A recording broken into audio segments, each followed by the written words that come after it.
Good evening. I'm Lawrence O'Donnell, and welcome to the next 100 days. It was a very bad day in the presidency of Donald Trump.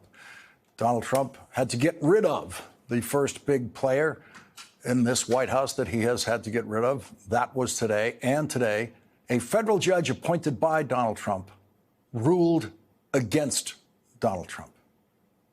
It's a turning point. We are at a turning point. Heck of a job, Brownie. That was a turning point for George W. Bush. When President Bush said that to his FEMA director in the aftermath of Hurricane Katrina in New Orleans, everyone knew that Brownie wasn't doing a heck of a job, and the Bush administration's response to that disaster was in itself a disaster. And that was a turning point in the perception of the competence of the Bush administration. Donnie Two Dolls arrived at what might be the most memorable turning point in his presidency when he himself expressed the damage his tariffs are doing in terms that any child in America could understand, especially a girl hoping for a Barbie for Christmas.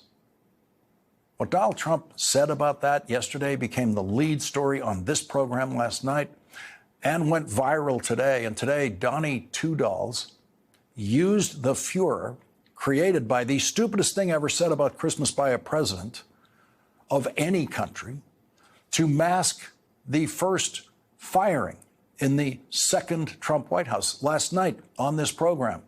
With the generous approval of David Chase, the brilliant creator of the Emmy-winning HBO series The Sopranos, I suggested the possible nickname Donald Trump would have if he were a character on The Sopranos. And I suggested that that nickname should be Donnie Two Dolls after he said this yesterday. Somebody said, oh, the shelves are going to be open. Well, maybe the children will have 2 dolls instead of 30 dolls, you know? And maybe the 2 dolls will cost a couple of bucks more than they would normally. After I made the Donald Trump's Two Dolls theory of Christmas the lead story on this program last night, called him Donnie Two Dolls, to both prove the intellectual rot of the Trump tariff scheme and how Donald Trump is now pushing voters away from him, pushing supporters away from him with Scrooge-like comments. Donald Trump's favorite hometown newspaper, the New York Post, the newspaper owned by Donald Trump's billionaire friend Rupert Murdoch, the newspaper that has always treated Donald Trump favorably as a gossip item before he got into politics, agreed with me that the Two Dolls was the most important thing Donald Trump said yesterday, and Donnie Two Dolls woke up to find this as the cover of today's New York Post. Skimp on the Barbie. Trump admits tariffs will raise prices, cause shortages. It's that simple. And it's on the front page, the cover of a pro-Trump newspaper. Anyone can understand that. Any child who might have seen that cover of the New York Post today could understand that. That is a right-wing Republican newspaper, and even that Trump-supporting newspaper knows how stupid and politically disastrous it was for Donald Trump to turn himself into Donnie Two Dolls yesterday. That phrase went out there in the world today. Protesters were using it on their placards. I think we have some shots of this that we can show you. There's one from Manhattan today. Protesters out there against Donald Trump. Others from other places in the country today dumped Donnie Two Dolls. It really moved because it is so easy to understand. It is just so simple. And so Donald Trump chose today to make the biggest change in the White House staff since Inauguration Day, hoping that the disaster at the core of that story about Donnie Two Dolls could be muted. He might be able to mute the story that he was creating for himself today. Today, Mike Waltz set a record for Donald Trump's first choice for National Security Advisor. Mike Waltz made it all the way to the 101st day of the Trump presidency before being removed from that position. The man who says he always chooses the right people, the best people, got rid of his national security advisor, Mike Waltz, on the 101st day of service, which means that Mike Waltz served 4 times as long as Donald Trump's first choice of national security advisor in the first Trump White House. Michael Flynn served 22 days as national security advisor in Donald Trump's first White House before Donald Trump fired him and before Michael Flynn then went on to become a convicted criminal who Donald Trump then pardoned. So if Donald Trump chooses you for national security advisor and your first name is Michael, you are going to be the first person he fires in a Trump White House. He has a perfect record on that. The removal of Mike Waltz was, like most Trumpian moves, not carefully planned. The carefully planned version of such a move includes the immediate announcement of an impressive choice to be the next national security advisor, preferably someone who is seen more favorably than the one who's getting kicked out. But Donald Trump had no one. That's a turning point, too. Donald Trump had no one today to put into that job. The most important job in the White House after president and vice president. Today, Donald Trump needed a new national security advisor, and he couldn't find one. So he made Secretary of State Marco Rubio the acting national security advisor.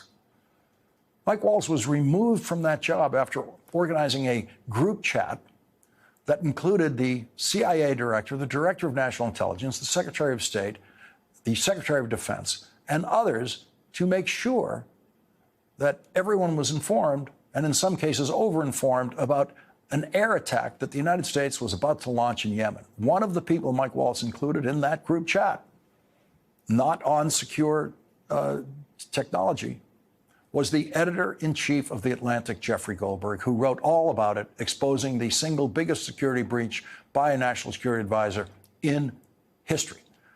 Every participant in that group chat had a professional responsibility to check the list of everyone else they saw on that group chat to make sure that it was safe. But the CIA director didn't do that.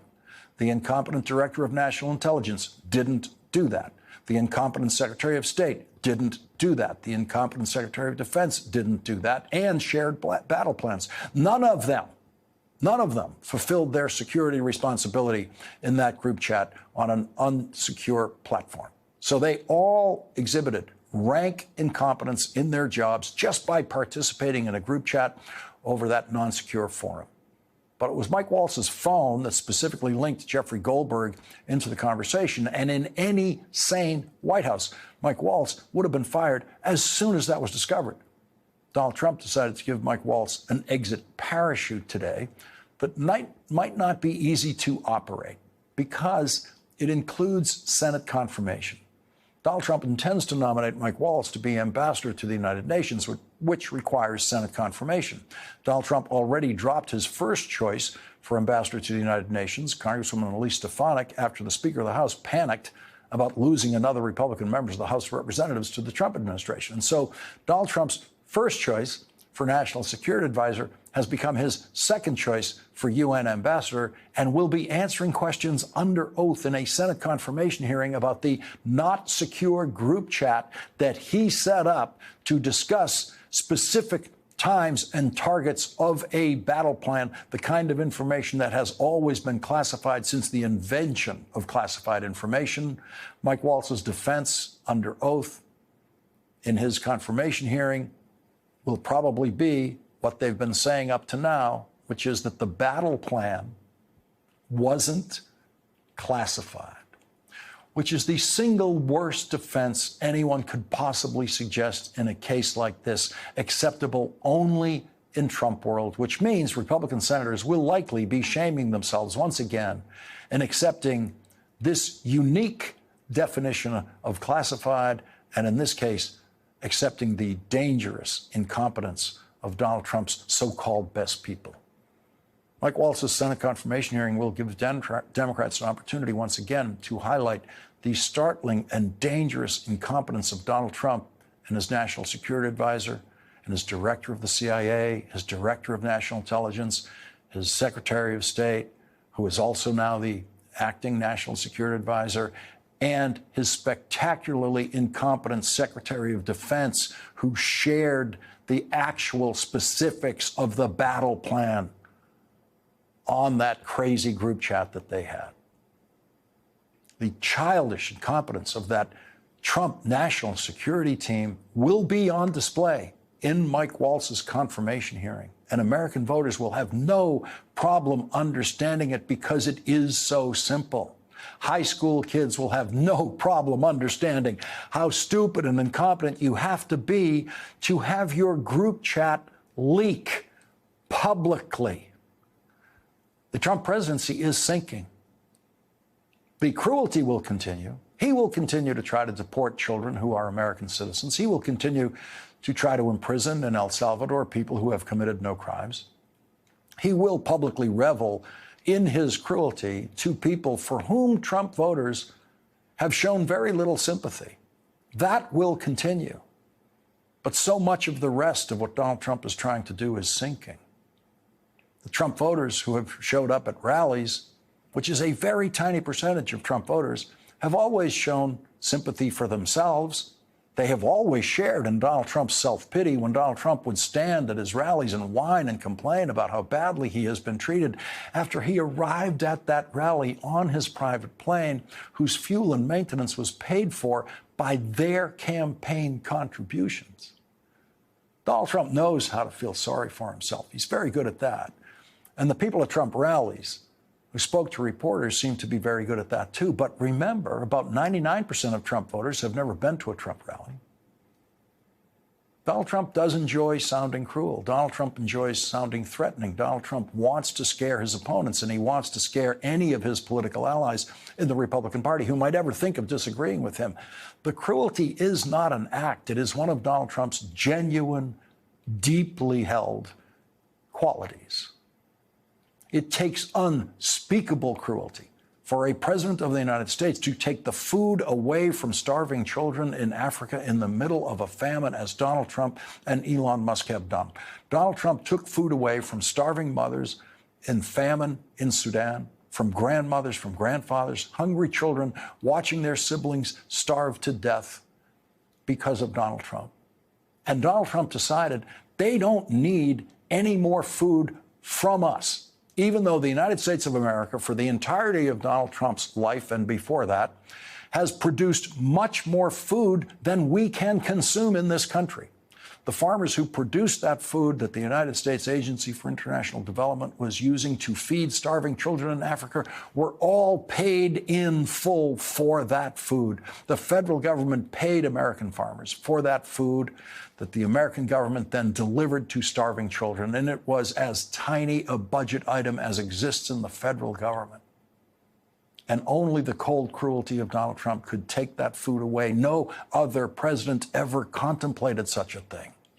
No matter how negatively someone might think of the overall record of Republican President George W. Bush, he was as caring and kind and, yes, Christian as any president has ever been when trying to help save lives of the poorest people in the world. President George W. Bush did more to save the lives of people dying of AIDS in Africa than any other president. And in doing so, George W. Bush was following not just good governing policy, not just smart international relations, and not just principled altruism. He was following the Christian teachings that he actually believed about loving thy neighbor, about how we treat, as the Bible put it, the least among us.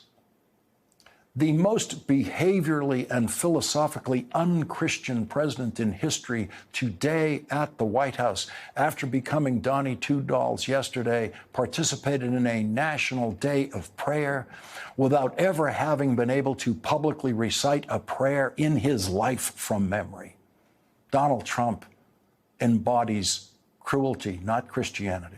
Donald Trump cannot hide the cruelty and cannot control the cruelty. And that is why, when he was asked about the fact that 80% of the toys sold in this country come from China and 90% of all Christmas products come from China, Donald Trump couldn't find words that it would express any sympathy for anyone, for any child who might not get that toy that they were dreaming about on Christmas Day because of Donald Trump. So Donnie Two Dolls said, well, maybe the children will have $2 instead of $30, you know? That's the sound of a cruel billionaire. That's the sound of someone rich enough to think that $30 under the tree is a common experience for children in America. And that's a billionaire mean enough to think that everyone should just calm down and follow his advice at how many dolls should be under a Christmas tree. But Donnie Two Dolls' breathtakingly cold statement about the children of America is the clearest thing he has said to Americans and to Trump supporters about how lost he is, about how incapable he is of serving the needs of anyone in America, including children, who can now understand how stupid and incompetent their president is, including children who came out to support Donald Trump during the presidential campaign. Campaign reporters sometimes have to do some gimmicky things. Sometimes their producers want them to do things like interview the kids at the campaign rally. NBC's Shaq Brewster is as good as it gets on the campaign trail. And he has conducted many important interviews during campaigns and during important breaking news events in this country. He has appeared on this program repeatedly during some of those breaking news events. And last September, at a Trump rally, Shaq Brewster conducted an interview that was fun. You can tell how much fun Shaq Brewster had. You can tell how he's enjoying talking to these two Trump supporters. One thing you're not expecting in an interview with children at a campaign rally is anything substantive. But Shaq Brewster's interview with two young girls in Michigan in September stands tonight as possibly the most important campaign rally interview conducted by anyone in that campaign, because it shows precisely what Trump supporters expected of Donald Trump, and it shows precisely how clear it is and how clear it can be to Trump supporters now what a total failure Donald Trump has become to them.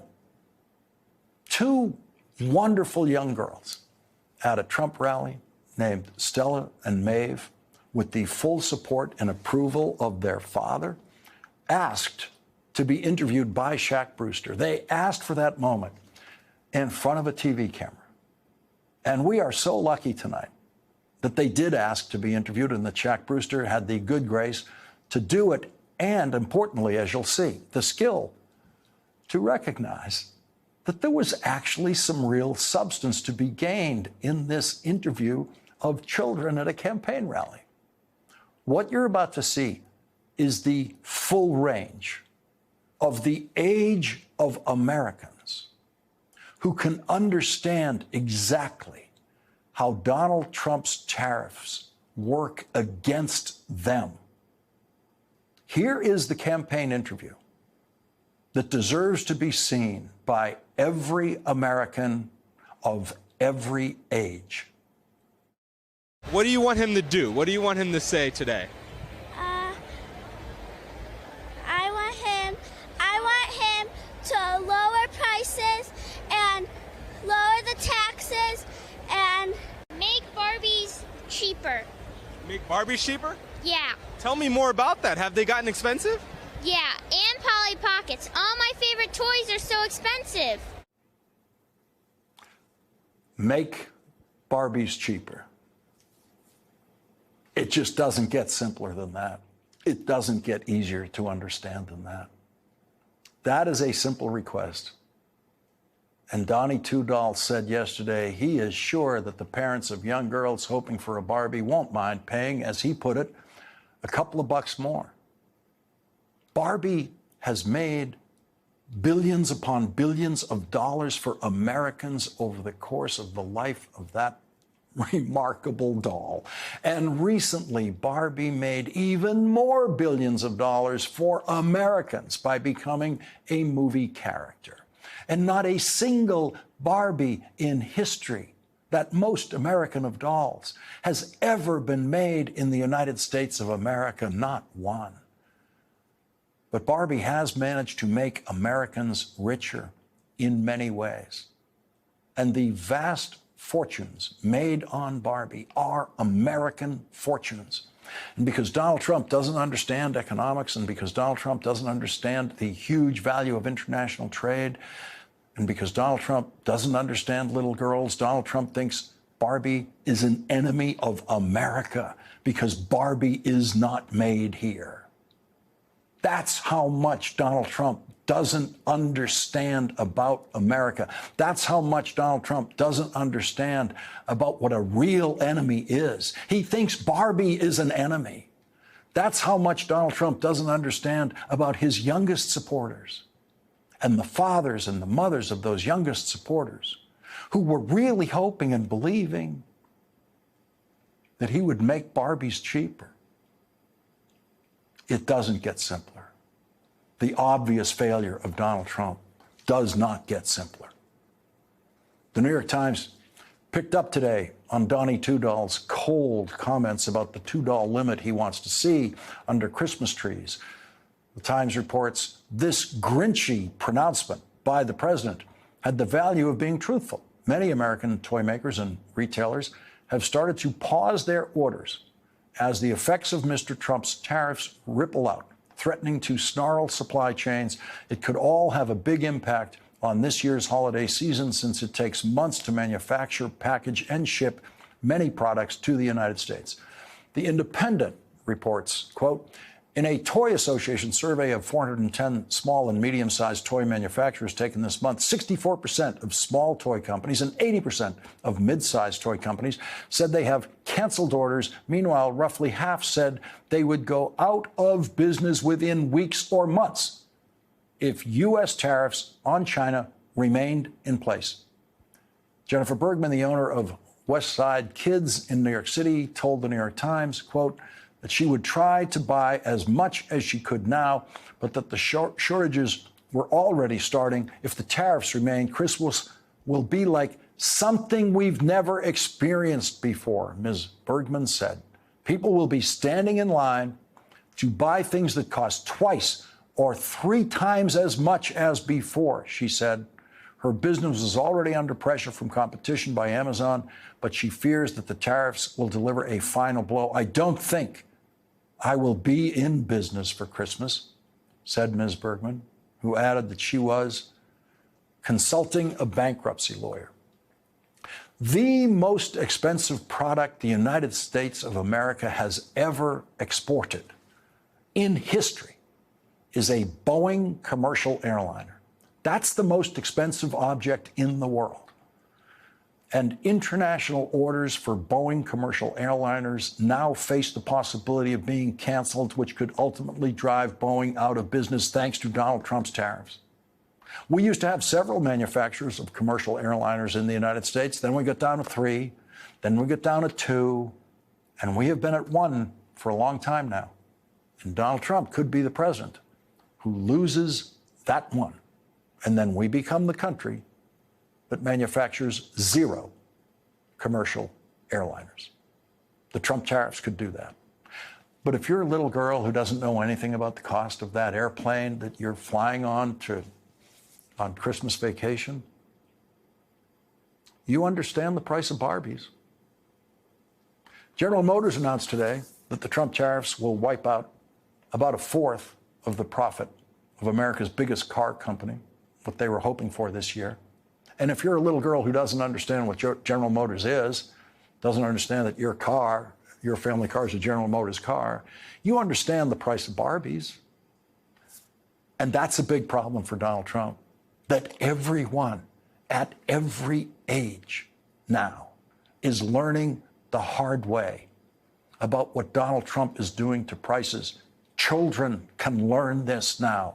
A Barbie that cost $20 last Christmas will cost $50 this Christmas at least, unless Donald Trump surrenders in his trade war with China. And that price rise is not, as Donald Trump put it, a couple of bucks. It's 150%. That's his tariff, 145% on Barbies from China. It cost $50 this month.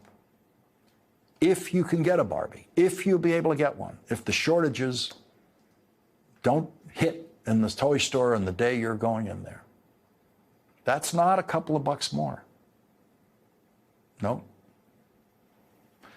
Donnie Two Dolls doesn't understand what he's doing. He has no idea what he's doing. He has never understood tariffs. And now little girls in America know that Donald Trump doesn't know what he's doing. Even they know. Everyone knows.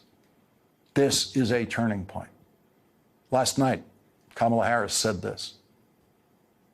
Courage is contagious.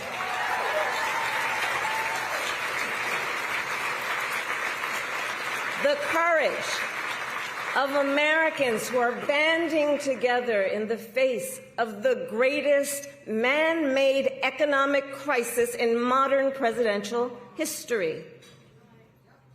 Americans across the political spectrum who are declaring that the president's reckless tariffs hurt workers and families by raising the cost of everyday essentials, devastate the retirement accounts that people spent a lifetime paying into, and paralyze American businesses, large and small, forcing them to lay off people, to stop hiring or pause investment decisions. I understand why.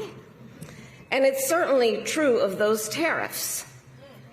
Tariffs that, as I predicted, are clearly inviting a recession.